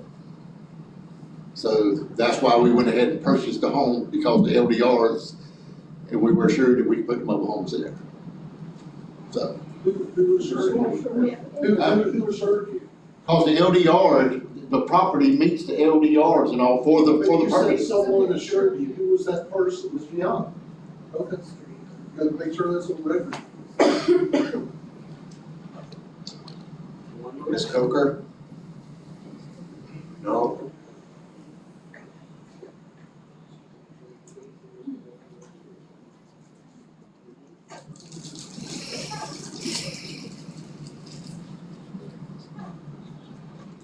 The more they come up, the more questions we're gonna have.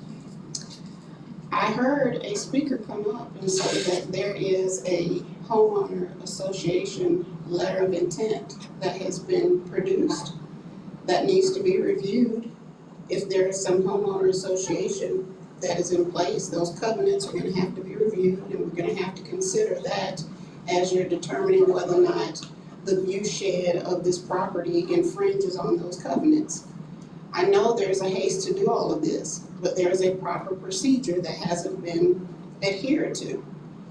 I as well heard the presentation this morning that that property has, yes, 2 lots, but those 2 lots require being parceled when sold. So if the intent is to sell it, and that's what Mr. Ford has emphatically stated, then go through the process of parceling those lots. Then we're able to see what your true intent is.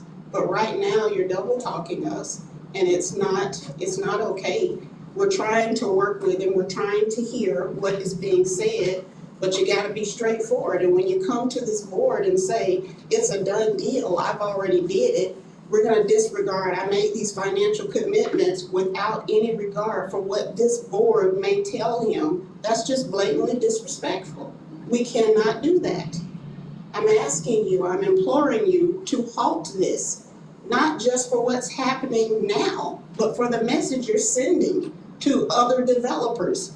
Go ahead and approve it, have sidebar conversations, and we're gonna ram it down the throat of the citizens and this board, and that's not fair.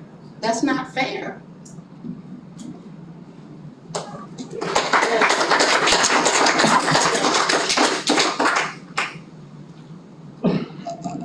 I would just say, we're not ramming it down anybody's throat. We had no idea about this committee. When we found out about it, we agreed 100% to do whatever we had to do to make it right. Is that, Mr. Angelo, is that not correct? So, we had no idea we were going to have to build these porches and do all this stuff, but we have no problem with it. We agreed to do it. If that's what it, we want to abide by the rules and regulations of this committee. We're not trying to do try to get out of doing anything. Once we found out about it, so if that's what we have to do, that's what we'll do. We're not trying to get out of anything. We're trying to comply with the rules and regulations that are put before us. And really, I don't understand how you could require anything other than that. All we're saying is that the paperwork is not accurate. For the size of the mobile home indicated in the applicant's packet, there's not enough setback on those lots. There's not, it's in the drawings. It's in the drawings. The paperwork is not complete and it is not accurate. And he mows. Mike Jones mows that street. Stephen Layton mows that street. The city doesn't mow that street. People are nuts. We have measured it right now because the line rock's already been poured. It's No there's line two rock on sides, that so property. right there. We got right on our flashlight. We will have order in this meeting, or we'll turn the clock on. All right, at this point in time, are there any additional go-backs? Come on down, sir.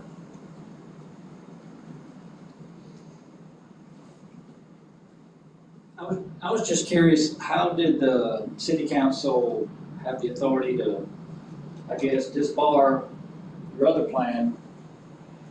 But were they involved in this one? I just don't, because the other plan sounds better to me, now that we're approached with this. So how come the city's not involved in The city council hears appeals that are generated from decisions made at this board's level, so. Yeah, I just. Depending on, which side this ends on, whichever side ends up filing an appeal on this, that appeal will then be heard by city council. Okay, all right, so there is hope. It is city council, or is that moved over to Board of Adjustments? We can't hear our own appeals, right? No, it's city council.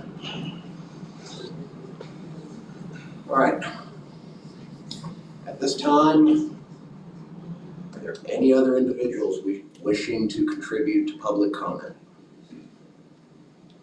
Hearing and seeing none, do we have a motion to close public comment on petition COA 23-31? Motion to close public comment on COA 23-31. Second. That's McMahon and Carter by hand vote. Aye. Hands down. Likewise opposed. All right, at this time, public comment is closed. Do we have discussion amongst members of the board, Department of Growth Management, and Mr. Angelo? A couple of issues, Mr. Angelo. It was mentioned that the plans as shown on, I believe, was it page 4 and page 2 of the application packet do not meet the yard requirements and setbacks as set forth in 4.9.6 and 4.9.7. During your due diligence on this one, did you find that the proposed setbacks, lot size, and structure size were or were not in conformance to the land development regulations? There, from looking at that site plan there, the setbacks were met. It's 20 foot in the front, it's got 51 feet, 10 feet on each side, you got 15 and 14, and then you have 10 feet in the rear, or 15 feet in the rear. And likewise for the site plan on the, go 2 pages back, please. Or wait, 2 pages forward, I meant. That one as well? That one as well, you can see 33 in the front there, 34 off the side there. Okay, so 4.9.6 and 4.9.7 are not a problem as it relates to. And all that will be looked at by the building official during the site plan review. Okay. All right, any additional discussion amongst members of the board itself? All right, Mr. Young, were you working hands-on with this petition and the proponent for this petition to comply with requirements of the COA? Or was that handled at Mr. Angelo's level? No, it was between Mr. Angelo and myself. We both worked with him. Now, I would like to make this clear that he met everything that we came up with that he needed to comply with. And it was then that he bought the manufactured homes and got the ball rolling. And at that time was when we found out, my fault, I'm the director of growth management, that the public advertising and posting was not done properly. So we contacted the city attorney. He told us, yes, we needed to have a redo on it. And that's why tonight was set up, was because the postings were not done properly, and we made sure they were on the second time for this one. And that was why. And that's why Mr. Ford went out and bought the manufactured homes. And the previous approval, though, was a conditional approval. It was a conditional approval. It was being brought back on the next meeting that he had met everything that we had required of him for y'all to approve.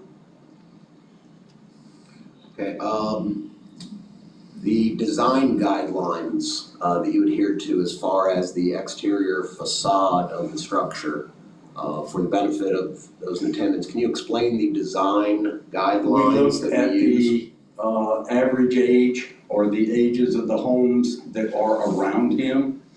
I believe they were the 50s and 60s, I think, or 40s and 50s. Anyway, we looked at the design for those homes and came up with what he needed to be able to do. We gave him options.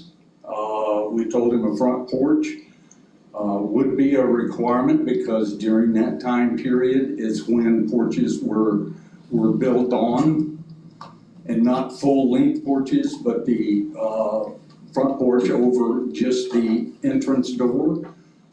We talked to him about, the residential design of what he was going to be required to do. And that's when he said he wanted to take the siding all the way down to the ground, which is acceptable. Right, as this has, a lot of moving parts, and the city and the board has, been accused of pulling shady deals behind the scenes. Is there anything else you want to say, put out in the sunshine right now about the process I can tell you right now here? that when I had to inform Mr. Ford that this was gonna have to be done again, I can't repeat what he said to me, but it was not nice, and I don't blame him. Did he use his grown-up words in his outdoor voice? Yes. All right, anything else you want to add for the sake of the record, Mr. Young? No, sir. Very nice. Anything, Mr. Angelo? All right, anything from members of the board? Excuse me? Is this one of the designs that they're asking? No, the one on the back is, in the packet, the illustration that you were referring to is what the group of concerned residents were showing as a other example of what can be done with local modular. So at this time, hearing and seeing no other discussion amongst members of the board, unless Ms. Mary would like to discuss something. Well, looking at the difference in the design that the residents. Louder, we can't hear you. We can't hear you. Can you lift your mic a little?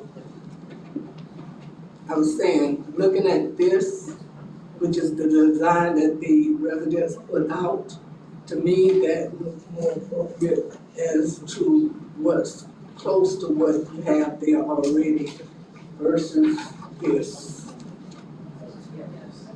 So, is there any way that could be brought, if not exactly like that, but as close to that as possible? I haven't seen that picture.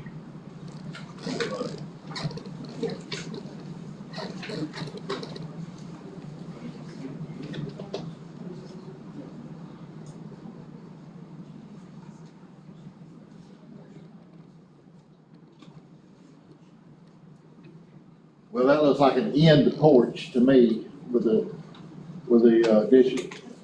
I mean, it's a split level roof. There's no way you can make those houses look like that. We will have order.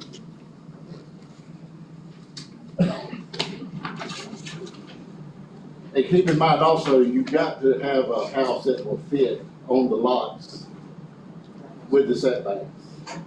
They need setbacks. So length and width is a big issue on some of the lots.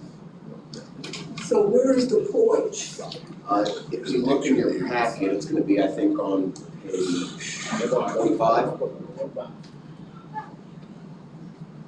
Can we see that as well? It's on, scroll down to 25. Question or administrative wise. But it will have, the porch and all will look like that, yes. We've already closed public comment. Do we need to vote to reopen public comment? We're gonna keep that to a minimum.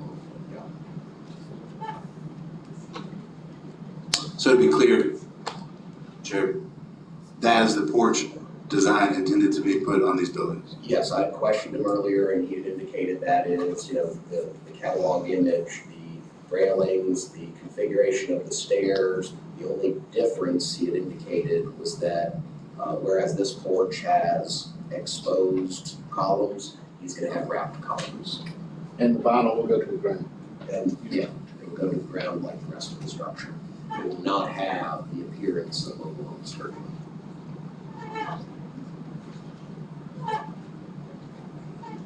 Anything else from members of the board?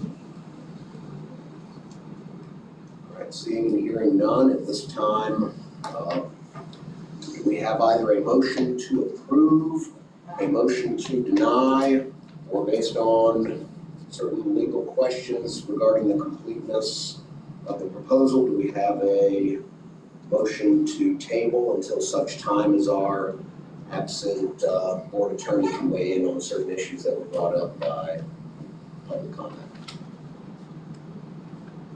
I move to deny COA 23-31. Motion to deny is on the floor. Do we have a second?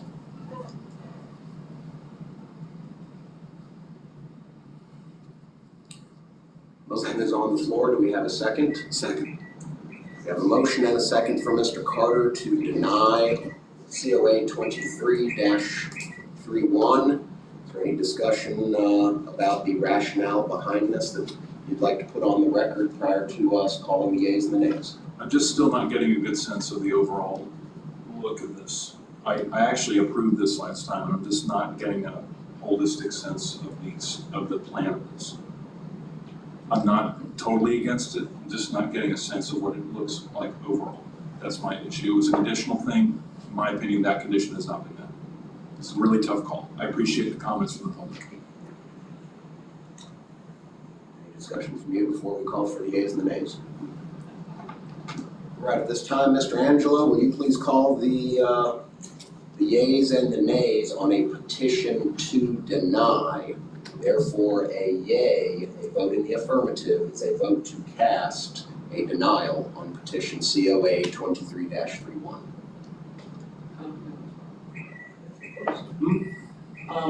What if the attorney needs to weigh in on?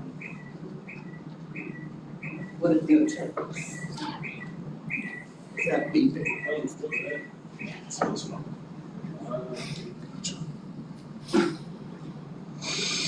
I want for the attorney to weigh in on something with that. Mr. Angelo, Mr. Young, there were some comments brought up regarding, during public comment that the city attorney, they would like them to weigh in on issues regarding the completeness or incompleteness. Is this something that you think is going to become a problem if this either moves forward or doesn't move forward? Well, we could, board could continue it till the attorney's here, but I can't speak for the attorney. Mr. Young, the rationale that was brought up during public comment, do you think any of these rise to the level of needing to consider a continuance until such time as this board's attorney can weigh in on the issues that were brought up? Yes, sir, I do. There's a motion, there's a motion. If you want to withdraw that motion, or will we call the yeas and the nays? So you are asking to table it until the attorney can. Are you asking him to withdraw his motion so that you can make a superseding motion to table until such time as the attorney can weigh in? Yes. Okay, I'll withdraw the motion. Motion has been withdrawn, we no longer have a motion on the table. Do you have a motion you would like to make now? I make a motion that we table it until the attorney can. We have a motion to table petition COA 23-31 until such time as the city attorney can weigh in on the issues that were brought up by public comment. Second. Second. We have a motion and a second, that'll be Ms. Marion and Mr. James. So I just want to be very specific. I think we need to be clear with what the attorneys are going to rule on. We get a laundry list of these issues. Yes, video recording of this where everything that was brought up saying like this doesn't meet the legal requirement, this doesn't meet the legal requirement. And take a look, meeting in just a couple of weeks, we can table until our next meeting and have clarification from our barrister. And we'll give public notice. So we have a motion and we have a second. Can you repeat the motion so I can make sure I have it correct for the record?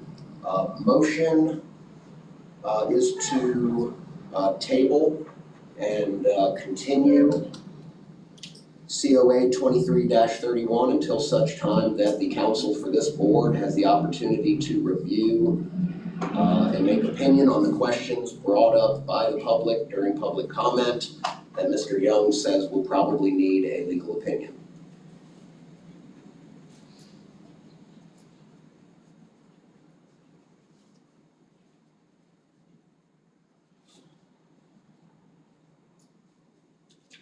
You're good. All right, please call the yeas and the nays to table COA 23-31 pending legal review and So opinion. this is to approve the motion to table it. The motion to table, yeah. All right, Mr. McCollum, Yes. Mr. Mr. Brand, Yes. Mr. Carter, Yay. and Mr. Lydic. Yay. Vote is unanimous. Petition COA 23-31 has been tabled and continued until such time as counsel for the board has the chance to review some of the issues that public comment and Mr. Young has brought up. Chris, from a parliamentary point of view, you've left it blank. You just said, instead of cutting it off and then reintroducing it, and your motion is once again hanging in the air until you meet with an attorney. Will this meeting happen at the next public or at a public hearing? where you read off what you think our questions were? Or is it going to happen somewhere else and we'll receive notice of what your final decision is? I said pending Pending, having the attorneys review, and then at our next session, we will get the opinions from the attorney. and will that be based on what the attorney decides and not what the board decides? Are you having another hearing where the attorney will be present, we will be invited, and a decision will be made? This was a tabling until our next regularly scheduled meeting when our attorney can be in presence so that we can ask these questions. Then let's take it that way. It is tabled until the next public hearing at which the attorney will be present. Now we've That's got, what we just did. now we've got. Now you understand. I have the same question. Now I think everybody understands. All right, at this time, seeing no workshop issues and no other new business to conduct, do we have a motion for adjournment? Motion to adjourn. I'll second that. We have a motion, we have a second. By hand sign, all in favor of adjournment? Aye. Hands down, likewise opposed, you can stay here.